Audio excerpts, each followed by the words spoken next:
Hello, PHILO-notes friends. Welcome to another edition of our daily whiteboard.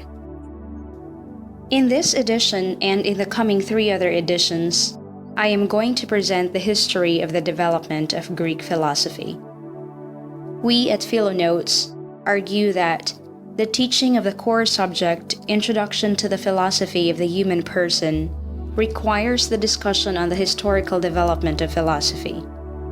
Because it is through knowing and understanding the historical development of philosophy that students will be able to have full grasp of the course. Another important reason for the need to know the historical development of Western philosophy is that philosophy students and philosophy teachers will know how to situate a specific philosopher in a specific time and context.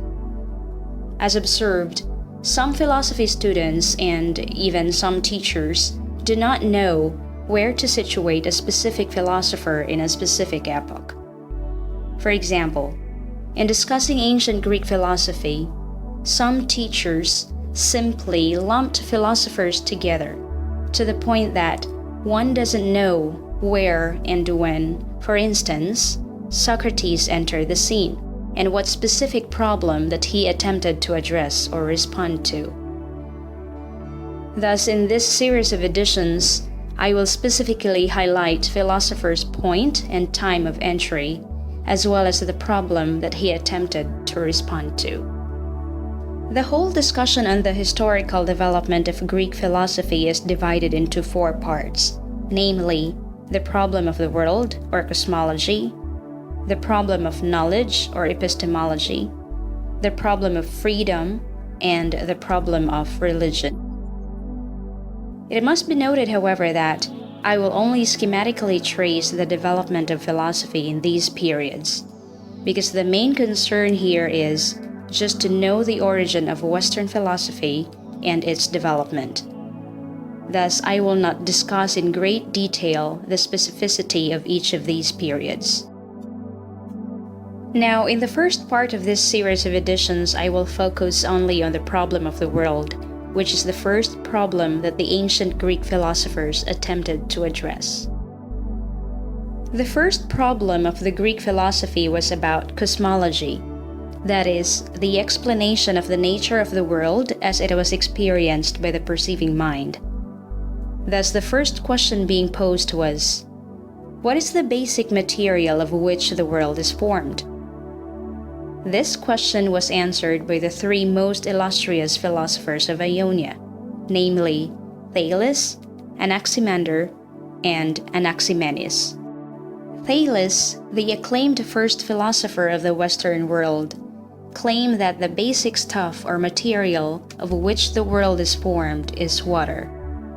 Thus, for Thales, all is water, and that everything comes from and arises out of water.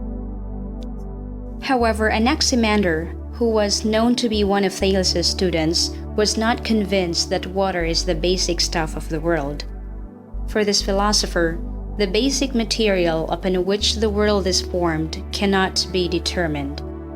Anaximander calls this apeiron, the Greek word for that which is unbounded, or indefinite, or infinite.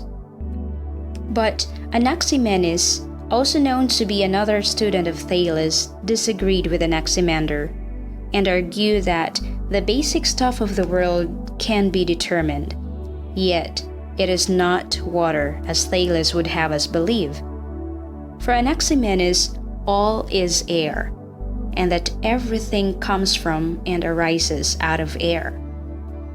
Anaximenes argued that the life of the universe resembled that of man. That air, the breath of life, which the human soul is made, is its principle. Again, as I already mentioned, I will not present the details of the philosophers mentioned here, because my main concern here is simply to trace the historical development of philosophy.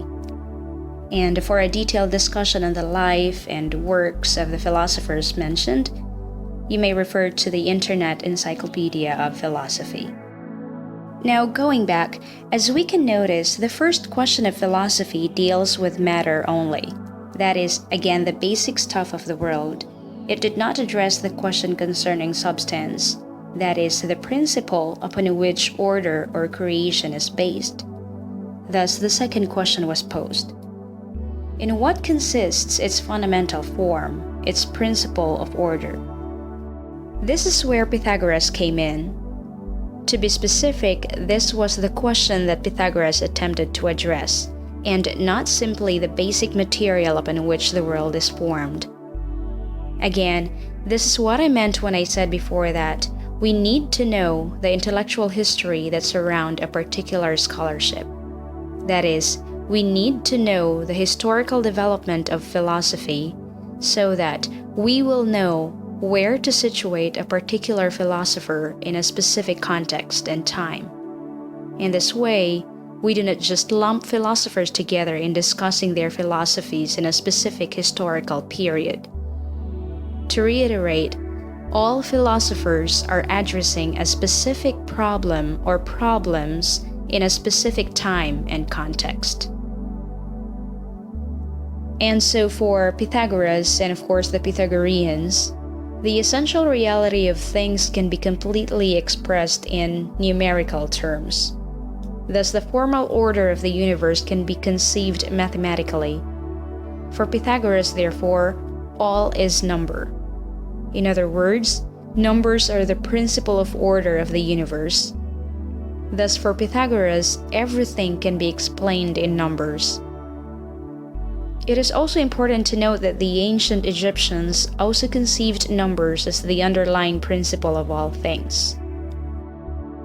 Now, for a detailed discussion on the life and works of Pythagoras, see the Internet Encyclopedia of Philosophy. Now, the combination of the first two questions in philosophy necessarily led to the third one.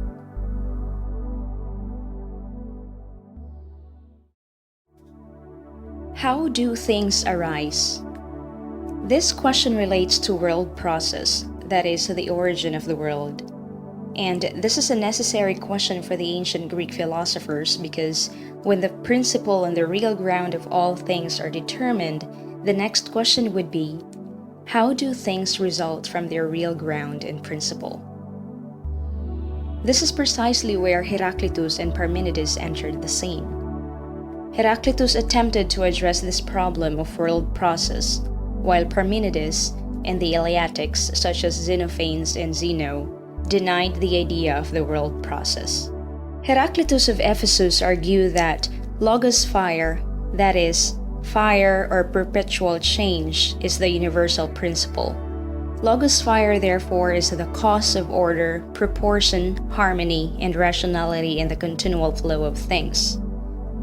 As is well known, Heraclitus said that everything is change, that we cannot step twice in the same river. Thus, for Heraclitus, the world arises out of the logos fire. Some scholars would say that for Heraclitus, the basic stuff or material of which the world is formed is fire. We at PHILO-notes argue that this is a mistake, because Heraclitus' concern was not to determine the basic stuff of the world, but to determine the principle that could explain the arising of things, that is, world process. However, for Heraclitus, we cannot exactly know the specificity of the arising of things. He simply claimed that the world process or the arising of things is governed by the principle of logos fire. And for more of Heraclitus' life and works, see the Internet Encyclopedia of Philosophy. Parmenides of Elea, unlike Heraclitus who claimed that everything is change, that nothing is permanent, argued that change is impossible. For Parmenides, reality is one. He said that what is, and it is impossible for it not to be. This is existing fully and completely, and if it is full and complete, it is impossible for it to change. Thus, for Parmenides, this is the real one, which remains forever and immovable. Finally, For Parmenides, therefore, the idea of world process is an illusion, for nothing can come out of that which is. And for a detailed discussion on Parmenides' life and works, see the Internet Encyclopedia of Philosophy. Heraclitus and Parmenides' thoughts on the issue of world process did not satisfy the inquiring mind. Hence, Heraclitus' answer to the problem of world process and Parmenides' reaction did not suffice. The problem of philosophy after them was still occupied with the world process as nature.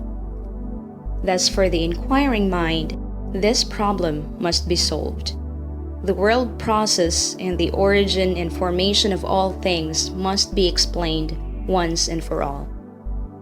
This is the reason why Empedocles, the atomists, and Anaxagoras came into the fore. They insisted that the problem of the world process needed to be pushed further. The basic contention of Empedocles, the atomists, and Anaxagoras is that there is something that lies at the foundation of world process, which has not and cannot become. Something, therefore, that is original and unchangeable. Empedocles attempted to explain the world process and its derivation. For Empedocles, the world process is derived from the combination of the four basic elements, namely fire, water, earth, and air. Empedocles calls these four elements as the fundamental materials of the world. Thus, for Empedocles, the world process and the formation of things resulted from the combination of these four elements. The atomists, particularly Leucippus and Democritus, found that the four elements of Empedocles are changeable and divisible. Therefore, they cannot be the primary beings that lie at the foundation of world process. Hence, Leucippus and Democritus argue that atoms, which are numberless, are the primary beings that lie at the foundation of the world process. In fact, for these philosophers, mechanical motion in the world process resulted from the weight of the combined atoms. Finally, if mechanical motion results from the weight of the combined atoms, the question of Anaxagoras was, what is the explanation of the form and order of things? Thus, Anaxagoras argued that there must be a primordial being that is responsible for the form and order of things. For Anaxagoras, this primordial being is nous, or mind. According to Anaxagoras, this nous is the law-giving motion, without which motion in the universe is impossible. This is likened to Hegel's notion of reason as the driving force of history. Now, it is important to note that, with Anaxagoras, the first period of Greek philosophy naturally closes. This period, which is usually called as the period of natural philosophy, because it addresses the problem of world material, that of the world order, and world process, has so far thought of the problem of the world, and from its answers, mind necessarily resulted. And just a final note though, as we can notice, the ancient Greek philosophers did not ask the question as to who created the world as we normally do today. The notion of a creator, at least in the history of philosophy, was picked up later by the medieval thinkers, particularly Saint Augustine, the acclaimed philosopher of the medieval period. This is exactly what makes this intellectual endeavor truly philosophical. It used reason in explaining reality. Alright, that's it for today. Full transcript of this video is available at PHILO-notes.com. And in the succeeding editions, I will continue to discuss the development of Western philosophy from the pre-Socratic to the modern period. To keep you updated of our daily whiteboard editions here at PHILO-notes, simply click here and subscribe. Until then, thanks, take care.